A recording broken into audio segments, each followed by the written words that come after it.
Assalamualaikum warahmatullahi wabarakatuh. Perkenalkan, kami dari kelompok E. Saya Anarasan Yayu Amar dengan NIM akhir 12. Saya Kartika Dewanti Negara dengan NIM akhir 52. Saya Genesh Mada Balgis dengan NIM akhir 42. Saya Sandra Dia dengan NIM akhir 49. Pada kesempatan kali ini, kami akan melakukan praktikum asam dan basa.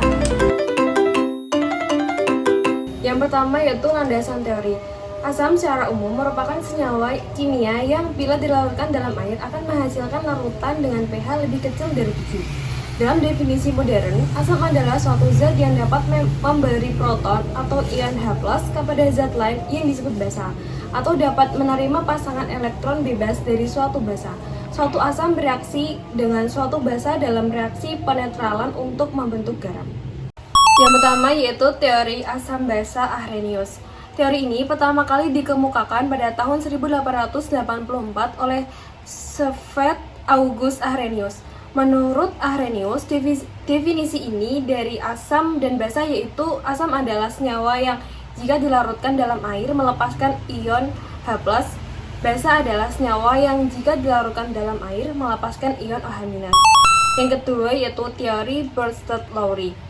Pada tahun 1923, ahli kimia Johannes Nicolaus Bronsted dan Thomas Martin Lowry mengembangkan definisi asam dan basa berdasarkan kemampuan donor atau menerima aseptor proton ion H+.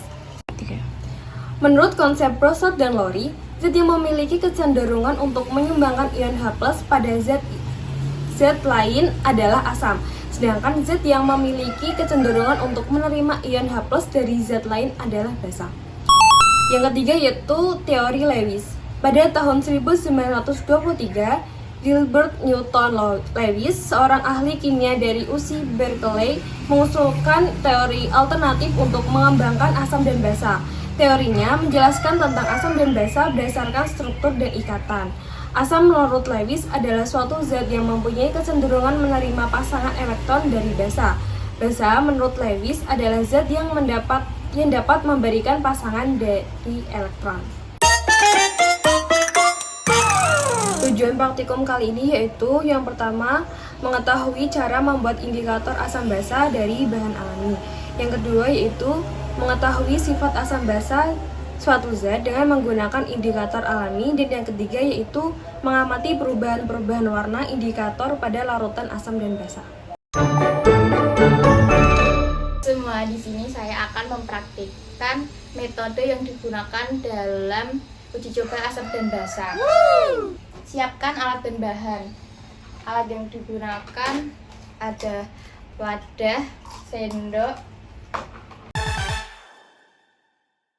Bahan yang digunakan yaitu jenis soda, deterjen, air mineral, vitamin C, dan kunyit.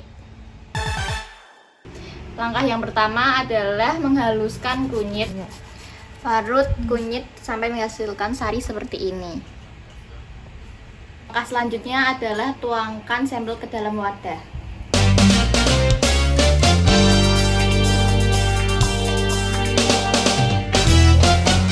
Langkah selanjutnya yaitu tuangkan indikator asam basa ke dalam sampel sebanyak setengah sendok.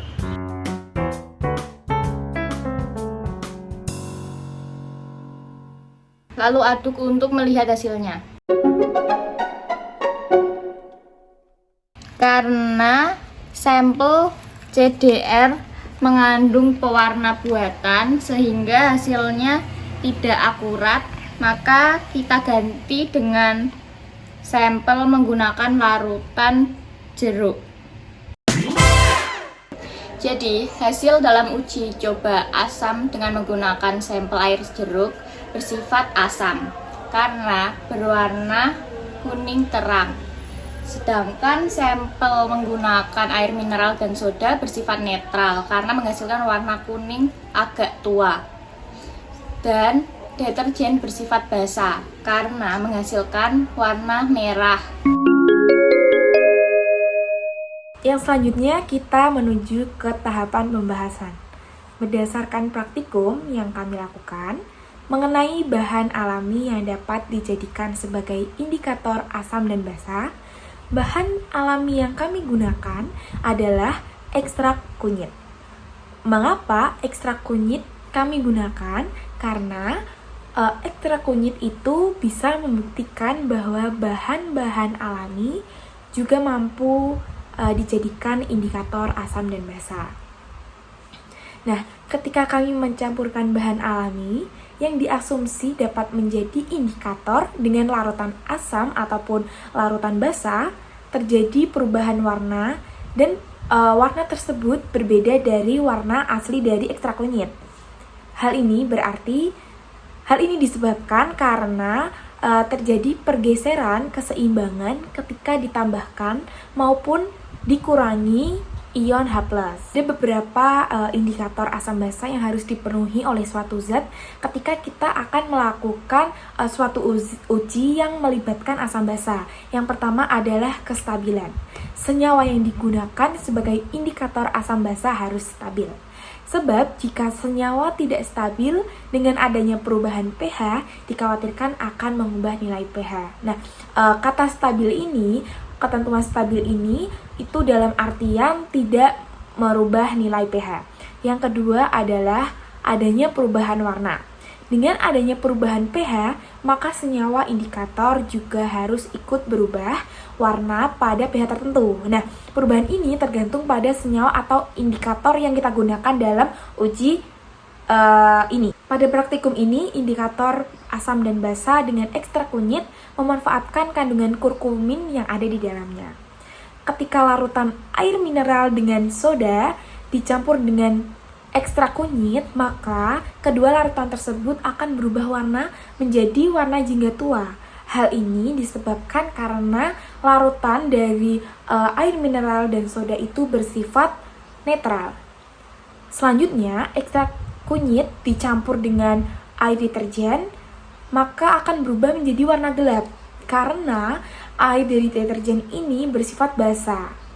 Namun ketika dicampurkan dengan air jeruk yang bersifat asam, ekstrak dari kunyit ini mengalami perubahan yang signifikan. Dari yang warnanya kuning itu lebih tua, itu menjadi kuning yang lebih muda dari ekstrak kunyit yang aslinya. Hal ini menandakan bahwa air jeruk itu memiliki sifat yang asam.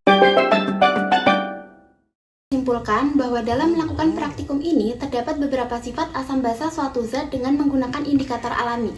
Salah satu sifat asam yang dapat disimpulkan dalam praktikum ini adalah larutan asam dapat mengubah warna indikator menjadi lebih terang.